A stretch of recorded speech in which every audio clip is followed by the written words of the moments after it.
It was another uneventful Sunday afternoon, scrolling on my phone, when suddenly I got a message from one of my friends saying he was going cruising across the Cook Strait. So obviously I asked if there was a spare hovel on the boat I could sneak into. After deciding to invite myself, I desperately waited for the thumbs up from the captain. Yes! Then, a week later, I was packing my bags for my first time cruising on a sailboat. I had no idea what we would be doing and no idea what to take, except for lots of warm clothes and a camera to document it all, and I was off to go cruising with 4 strangers on a sailboat.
Before we could even get to know each other, our first mission on Saturday morning was to make it across the notoriously dangerous Cook Strait. It's a short but unpredictable passage where the Tasman Sea and the South Pacific Ocean meet. Plus, winds funnel through between the North and the South Island, there are strong tidal flows and intermittent wind gusts, and the forecasting is never accurate. When we looked at the forecast in the morning, it said we would have around 30 knots of wind and it was only going to increase as the day went on. Our skipper Sam looked at the weather and said he wouldn't go out in conditions much worse than this. So obviously we wanted to cross as soon as possible, and our second mission was going to be to try not to get seasick and throw up everywhere. Luckily, we spent our first hour crossing Wellington Harbour, finding our footing on the new boat, a Beneteau Oceanus 523 named Rattler. Before we entered the Cook Strait, we still had one more challenge, sailing alongside Wellington's southwest coast, aka the Wind Factory. As you sail alongside Wellington's southwest coast, you'll get massive gusts as you pass the valleys and then no wind whatsoever when you pass the cliffs, and you have this juxtaposition of wind conditions until you get out into the Cook Strait.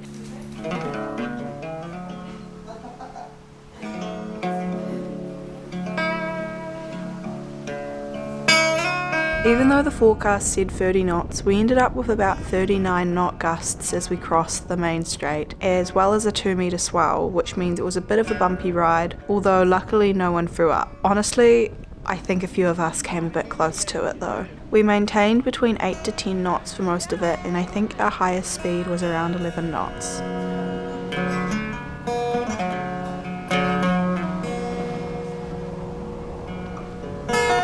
At around 3 PM, we sailed into the Sounds, or Tory Channel specifically, after having to wait for the ferry to leave. Usually boats under sail have right of way, however, because the Tory Channel is narrow, the ferries have right of way as it's difficult for them to manoeuvre to actually get out of the way, so therefore everyone else has to wait for the ferry, regardless of what kind of boat you are. Once we entered Tory Channel, the wind immediately dropped and we had a beautiful calm sail into one of the bays where we ended up mooring for the night.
Luckily, the wind didn't change overnight, so we woke up the next morning to a calm, quiet bay, had some breakfast, and shared our sailing knowledge, whilst some of us were stupid enough to go for a swim in the freezing cold water.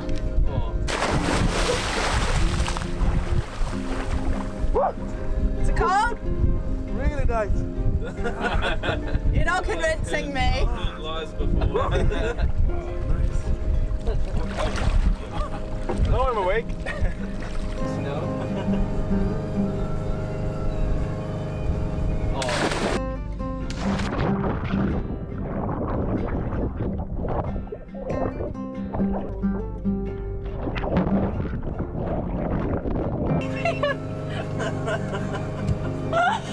That is cold. Yeah, that's why I'm not gonna go. No, I was like, I felt it yesterday. I was like, oh, it's not that bad. But no, apparently it is.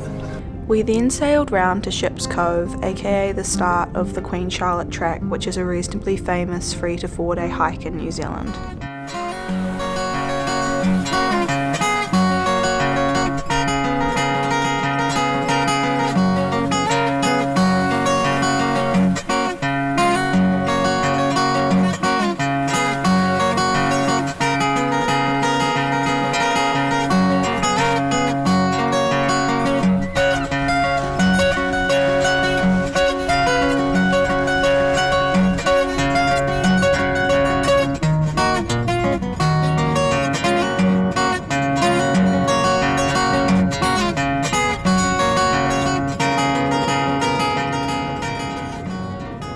After having some friendly banter with a pod of common dolphins, we ended up mooring at Ship's Cove and decided to take a walk up to a waterfall that was near the start of the Queen Charlotte track.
The weather was beautiful the next morning, so we decided to sail around the top of Queen Charlotte Sound before making our way back down towards Bay of Many Coves. The sailing was a little challenging as the winds around the sounds are really intermittent and unpredictable, as New Zealand just has really weird weather conditions all the time. Keep looking up. Keep going, it's just the waves doing that. Alright, yeah, head there, Tim, that's good. Nice work, guys.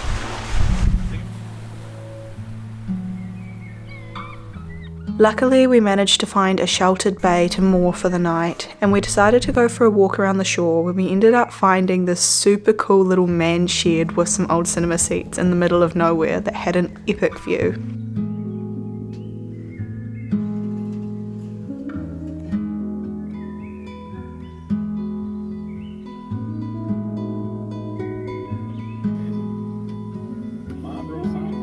And to answer your earlier question, seeing stars in the Milky Way does not make me feel any more comforted about there being life after death. Makes me less so.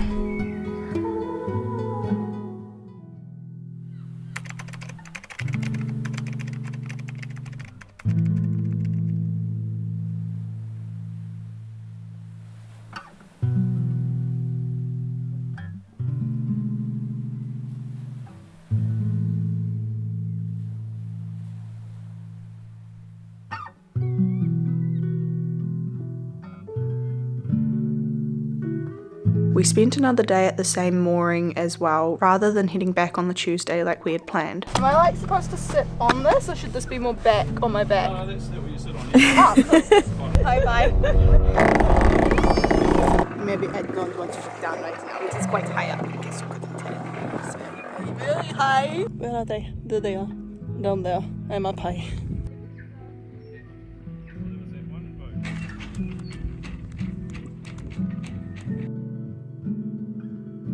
Okay. Oh, we have to hand winch. Oh, hand winch, yeah. That's horrible. Something I came to find quite quickly with boat life is that it basically just revolves around the simple things in the world. People, the ocean, nature, animals, the sun, good food, great conversations, sailing somewhere, going for a walk, cooking, sleeping, some more cooking and eating, relaxing, having fun, and just enjoying life. Whilst obviously sailing can also be really stressful and lots of hard work and really scary and terrifying, I can understand why some people love it so much. In the modern world, there's so many stresses and things that are constantly clamouring for our attention, whereas the second you get out on a boat, the only things that really matter are the things you immediately need to do at any given time. All you need to concentrate on are the boat and your basic needs. Instead of distractions crowding your mind and your thoughts and your space, the only distractions are the ones you choose. After I'd finished this trip, my mum asked me, what do you do on the boat all the time? What were you guys doing? And I basically just said, we sailed, and that's it. There's so much more to it, but also nothing more to it than that. As Ken might say, my job is boat, just boat. So basically I think you just sit there and vibe.